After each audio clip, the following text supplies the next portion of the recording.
Yeah, I think so. Interesting thing on Mars is that Mars is a primarily CO2 atmosphere, though it also has some nitrogen and carbon and other trace elements.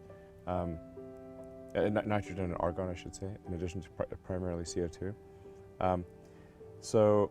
In order to produce propellant on Mars, we would take the CO2 from the atmosphere, combine that with water ice. Mars has a lot of ice under the dust. It's amazing that that 20 years ago that wasn't known. I mean, we're discovering it every place now. Yeah. Mars is basically covered in ice. Yeah.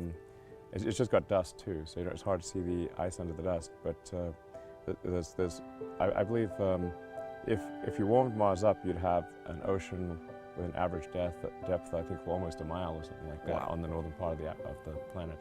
It's like something like 40% of the planet would have an ocean potentially up to a mile deep or something like that. Extraordinary.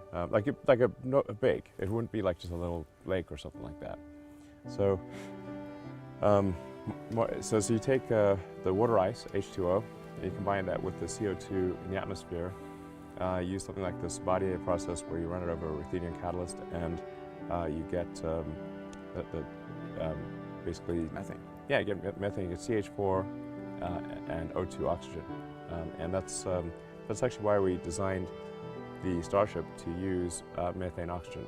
Is because we can actually create that sustainably. Yeah, in fact, literally by pulling the CO2 out of the atmosphere, combining it with water, and then using that as propellant. And so, actually, by its very nature, Mars has to have a sustainable energy, sustainable rocket propellant. Yeah. So.